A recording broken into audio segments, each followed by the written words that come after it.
Hello friends, I welcome you in lecture number 2 on beta and gamma functions. In previous lecture we have defined what is gamma function, and in this lecture we are going to discuss fundamental property of gamma function.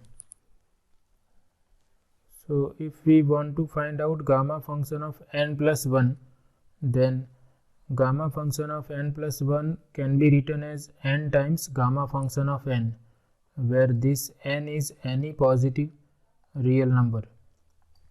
So first we will prove this fundamental property of gamma function, which is also known as recursive formula for gamma function. So first we try to prove this property, and then we will discuss some examples related to this fundamental property. So we start with the definition of gamma function. We write down by definition. We know that gamma n is given by improper integral 0 to infinity e raised to minus x raised to n minus 1 dx. So we require gamma function of n plus 1. So we replace n by n plus 1. So we obtain 0 to infinity e raised to minus x raised to n plus 1 minus 1 dx. So we obtain 0 to infinity e raised to minus x n plus 1 minus 1. So 1 will cancel out and we have e raised to minus x raised to n dx. Now here we can apply integration by parts. So we consider this x raised to n as u and this as v. So we apply integration by parts.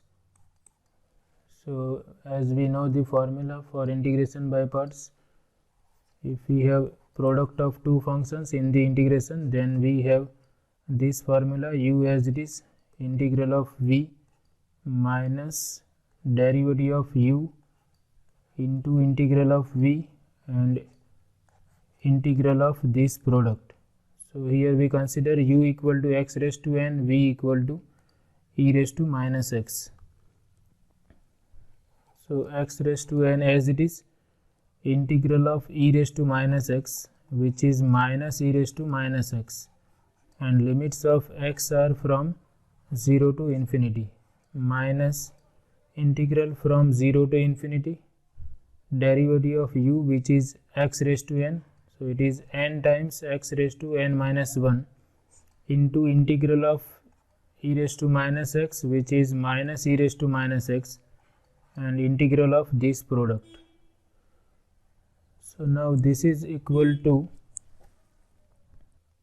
we take negative sign outside and we rewrite this as x raised to n over e raised to x, integral from, limits are from 0 to infinity.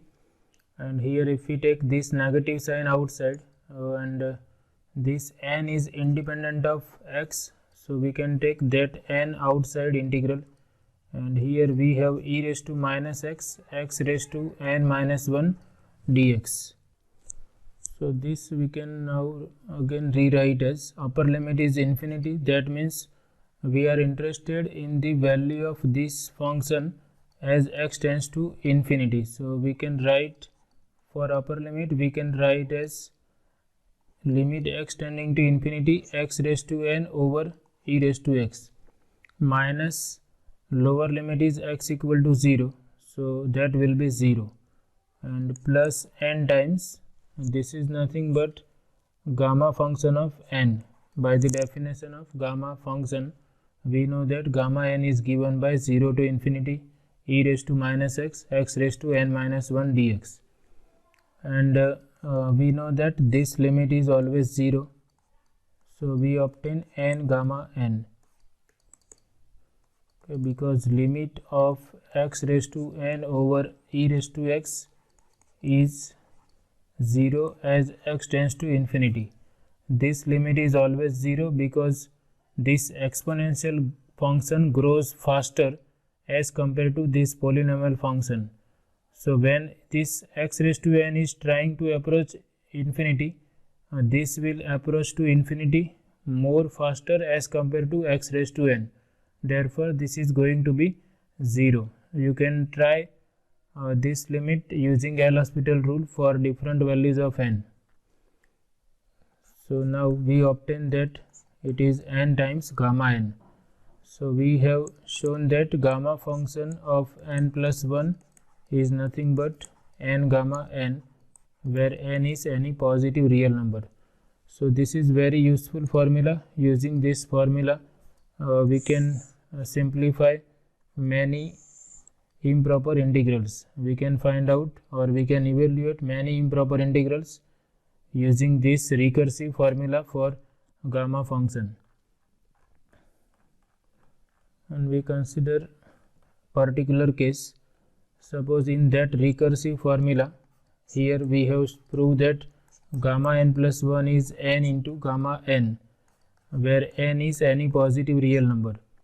But if n is natural number or positive integer, this becomes n factorial. So we try to prove this. First we start with gamma n plus 1. So by that formula we have n times gamma n. Now gamma n can be written as n minus 1 plus 1. So if we use that formula again, this is n minus 1 plus 1. So using that recursive formula we have n minus 1 times gamma n minus 1. Similarly n minus 1 can be written as n minus 2 plus 1. So if we consider application of that recursive formula, we have n minus 2 times gamma n minus 2. So in general, if k is any positive integer which is strictly less than given positive real number n, then gamma n plus 1 will be equal to n minus 1, n minus 2 and so on, n minus k times gamma n minus k. For example, if k is 2, we will obtain this n minus 1, n minus 2, gamma n minus 2. So if k is any positive integer which is strictly less than n, gamma n plus 1 is nothing but product of n minus 1, n minus 2 up to gamma n minus k. Now suppose if this k is nothing but n, if k is n minus 1 and our n is also positive integer, then gamma n plus 1 will be equal to n minus 1, n minus 2 and so on, n minus, we substitute k equal to n minus 1 and here also n minus 1. So therefore gamma n plus 1 becomes n times n minus 1 times n minus 2, and we can see here n will cancel out, we have 1, and here also we have gamma 1, and we know that gamma 1 is always 1. We have proved in the previous lecture that the value of gamma 1 is 1. So this is right hand side is nothing but product of n natural numbers, and which is by definition of factorial n factorial. So if n is positive integer or if n is natural number, gamma n plus 1 is nothing but n factorial. So we will remember these two, this recurrence formula. If n is any positive real number, we have gamma n plus 1 equal to n gamma n, and particular case if n is natural number, then this is nothing but n factorial. Okay, so using this formula we can simplify some values of gamma function. Suppose I want to find out value of gamma function at 3/2, then if I want to use this formula, I have to write 3/2 as something plus 1. So I can subtract -1 and I can add. So 3/2 minus 1, that is 1/2 plus 1. So now if we compare with n plus 1, n is 1/2. So this is nothing but 1/2 times gamma 1/2. Similarly, suppose we are interested in value of gamma 4, then here n is natural number. So we can rewrite gamma 4 as gamma function of 3 plus 1. So if n is natural number, we have gamma n plus 1 equal to n factorial, and if we compare this 3 plus 1 with n, we have n equal to 3. So this is 3 factorial, which is 6. So this is a shortcut. If n is natural number, we can directly find out gamma function of n plus 1. So we will remember these recursive formulas. Also we will remember that value of gamma function at 1/2 is square root of pi. We are not proving this result at this level because this proof of this result requires the concept of double integral. So we will prove this result after we discuss this topic, but for time being we will remember that value of gamma function at 1/2 is square root of pi. So here we required gamma 1/2. Gamma 3/2 is nothing but 1/2 gamma 1/2, and gamma 1/2 is square root of pi. So value of gamma function at 3/2 is square root of pi divided by 2. So in this way we can find out values of gamma function using this recursive formula. Suppose I want to find out gamma function at n equal to 5/2, then if I want to use recursive formula, I will subtract 1 and add 1. So 5/2 minus 1 is nothing but 3/2. So this is in that form n plus 1. So using that formula we have 3/2 gamma 3/2, and again gamma 3/2 can be written as gamma 1/2 plus 1. So again using recursive formula we have 1/2 times gamma 1/2, and we just discussed that gamma 1/2 has value square root of pi. So in this way we can find out values of gamma function at different positive real numbers using recursive formula. Similarly, if I want to find out value of gamma function at 0.7/2, then we know that 7/2 can be written as gamma function of 5/2 plus 1. So this is by recursive formula 5/2 times gamma 5/2, and we have proved that gamma 5/2 is 3/4 times square root of pi. So we substitute that value here. So this is nothing but 15 times square root of pi over 8. So this is a very nice recursive formula for gamma function. It is very useful in evaluating certain integrals also. Suppose we are asked to find out value of this improper integral.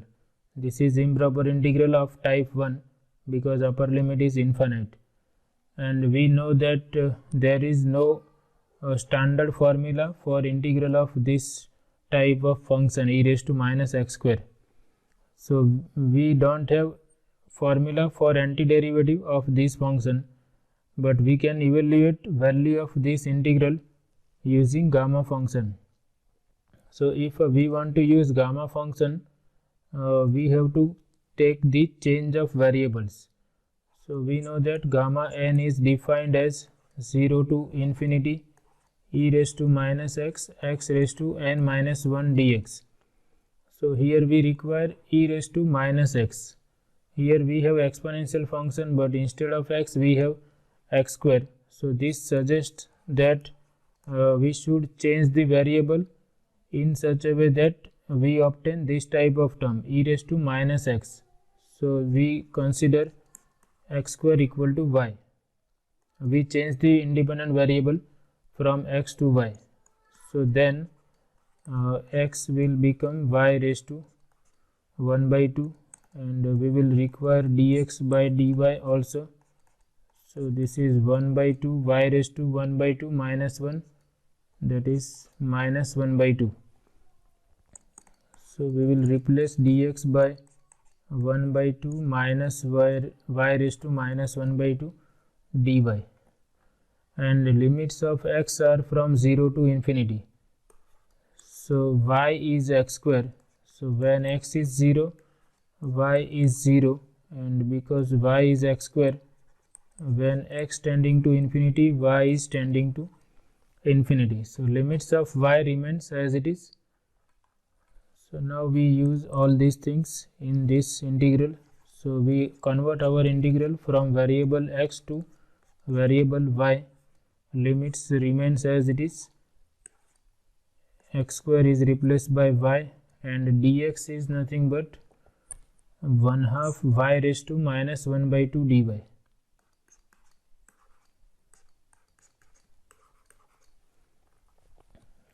So this we can rewrite as 1/2 is independent of y, so we can take it outside. This is e raised to minus y raised to minus 1 by 2, which I can rewrite as 1 by 2 minus 1 dy, because I want to express this integral in terms of gamma function. So this is nothing but gamma function of 1 by 2. If you compare with definition of gamma, n is 0 to infinity e raised to minus x raised to n minus 1 dx, and instead of x we can write dummy variable y also. So if we compare with this y raised to 1 by 2 minus 1 with y raised to n minus 1, n is 1 by 2.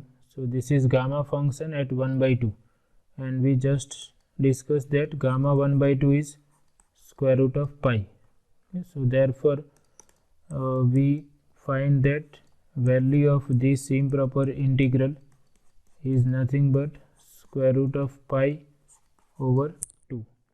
So this is very nice application of gamma function. We don't know the formula of integration for this function, but using gamma function we are able to prove that value of this improper integral is square root of pi over 2.